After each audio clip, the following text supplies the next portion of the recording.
nó phở nữa nó phở tà lì xem nào phở cái chân nó cắt chát thì chéo bây giờ bây giờ thấy họ challenge challenge cao cái đi to đấy nhớ là đây là nên nó phải chịu tài khoản room number chú phút chi chả nó nền giờ thế chỉ là nó giò thế nó lòng cà phở thế nó nó từ mà nên bên nó mỏ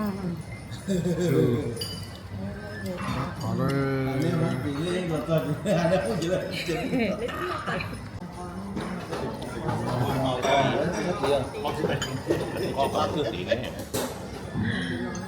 cho nó phở cầu sẽ để kiếm nó này cái check out ta cho tôi cái có tôi sẽ check out sẽ cái không thì check out nữa nè đi tập bộ sẽ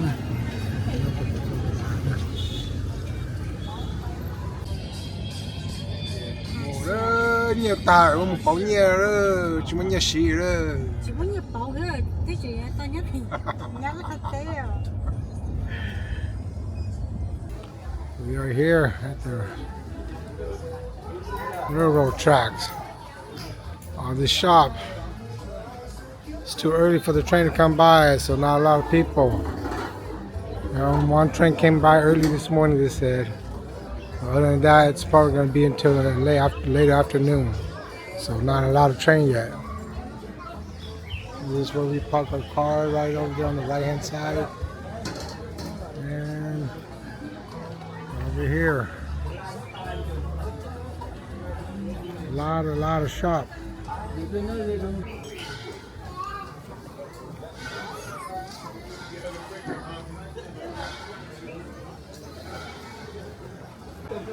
Sao bây giờ nó bây giờ là rồng nó.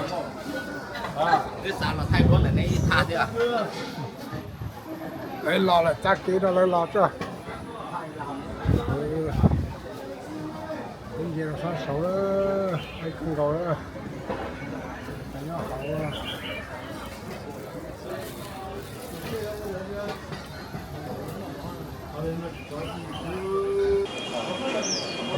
Để nó bé lò rau nó mình chỉ phụ thế học coffee nên là học drink đó. Cái là rau đó chỉ mà nó lên lúc train nó lò ít xong một tuần tây là chỉ để bé chỉ mấy kiểu thế này. Cái nó cái rau maybe half an hour chỉ để bé một đôi kho thế. Cái là nó sẽ bên nhau bật cho đó, nó chỉ cho là để chỉ bảo train nó cho để train cũng lò thế này.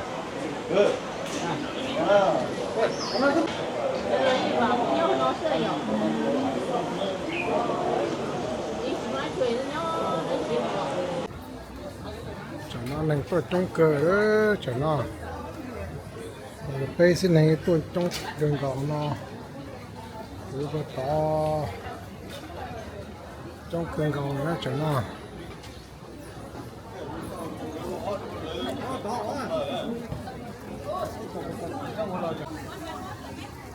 chúng mà train lao chỉ tao thấy ở train lao chỉ mà bây giờ một đợt khó rồi chúng mà sẽ hỏi nhau thì bây một khó đây là mù đó.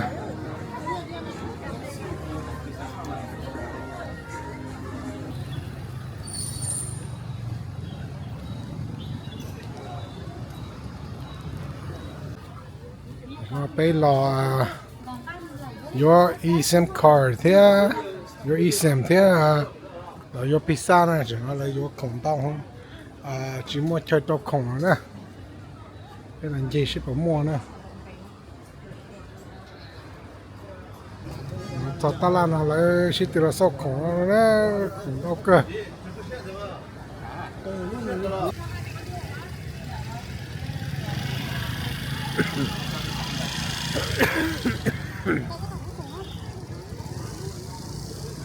Cái nhân đó nó đã thả ha. After getting the SIM card, we went to the lake of the legend of the two tortoises. Gạt cái mùi nữa, xí lòng màu nữa.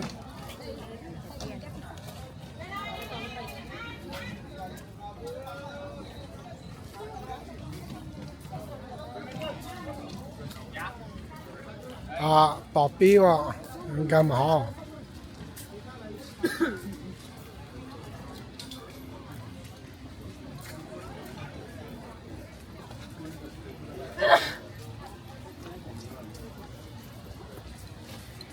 被打被叫逼老子了。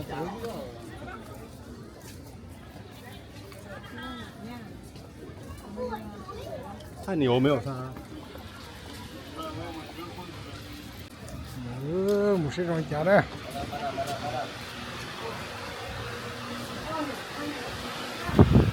那叫半年了，对啊，那叫半年啊。当波了，你知道吗？哦，拿张了。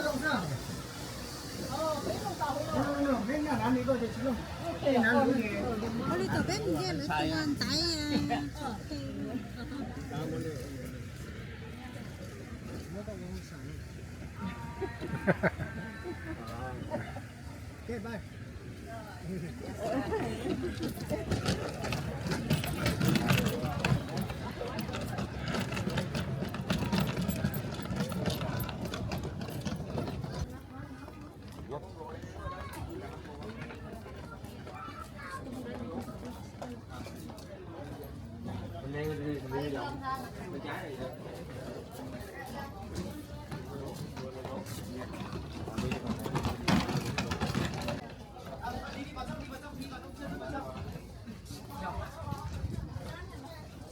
Vào trong là mình không được chụp hình trong mà.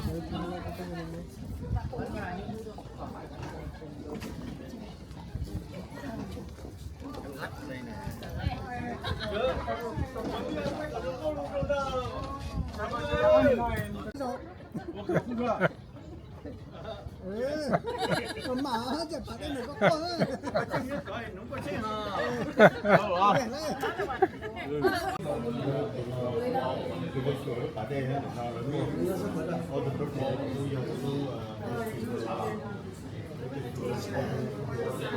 These are the two tortoises in the legend.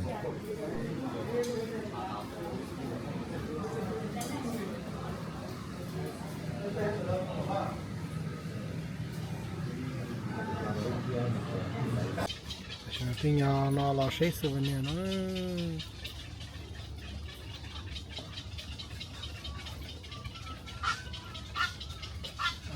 cho các mày chủ mỗi lần nhập 3 tuổi thay đua theo.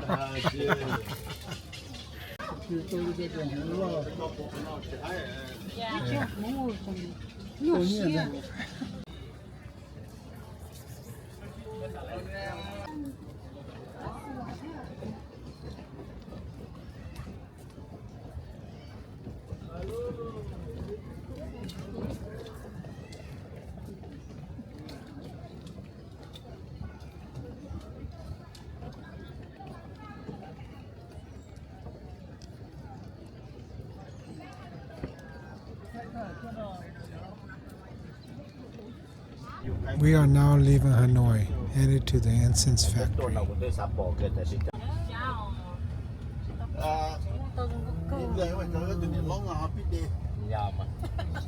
Xa nữa, xong tàu cửa. Cho tàu làm cầu cửa nữa. Tàu xe nè.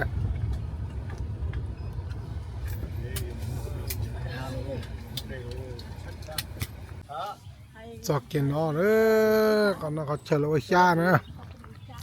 Đấy, tủ cho xa này trong cầu cường cầu nữa. Tàu đi sang cầu cường cầu nữa. Một xe nữa.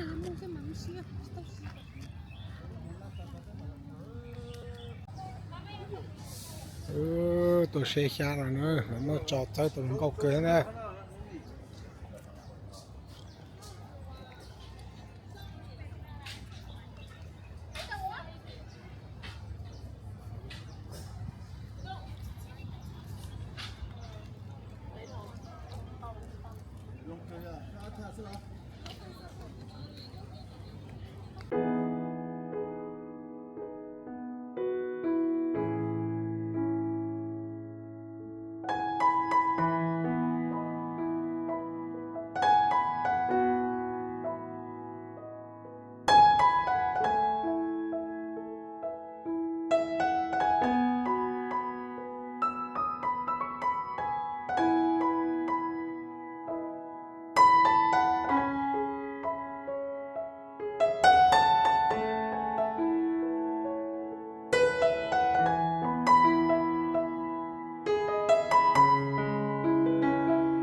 After the incense factory, we're slowly making our way towards Bạc Nông Glass Bridge. Cho nó chạy chain đến đây, lon đây, yo đi nó.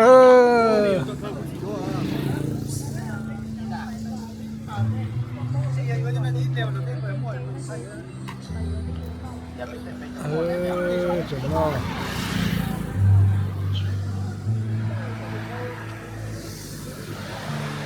Cái trong nó đó.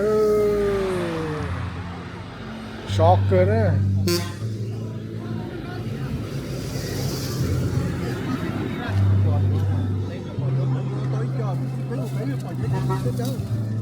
Dạ chỗ nào gần nán đùa đó.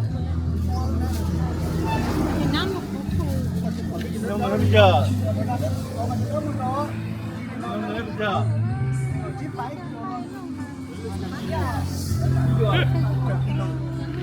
Thế giới nó có mò đấy giờ.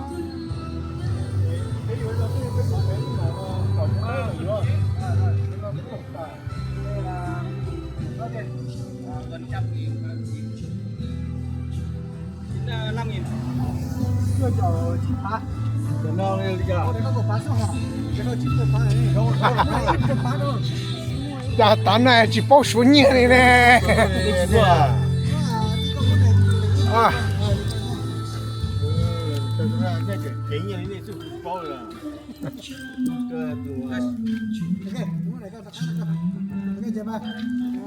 Let's take a picture.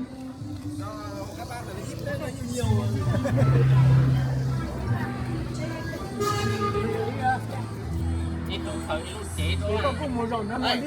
ôm đấy.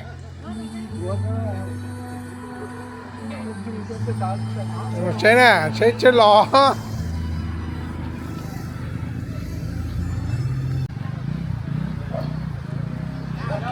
Nó cá lần thì nó có chỉ có thế nào nữa. Nó chỉ có này, chỉ mà kia này.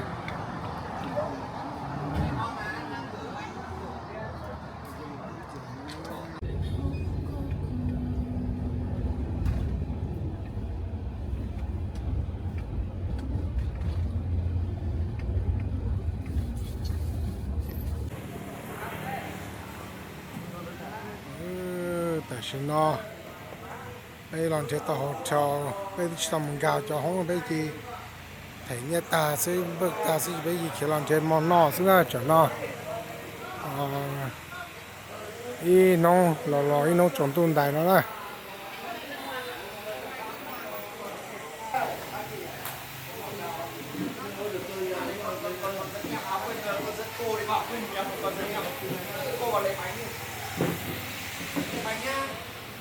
Vịt này còn có. đó nó mong yêu tiền tiền đó Ồ, tại nó lên xuống thế nào?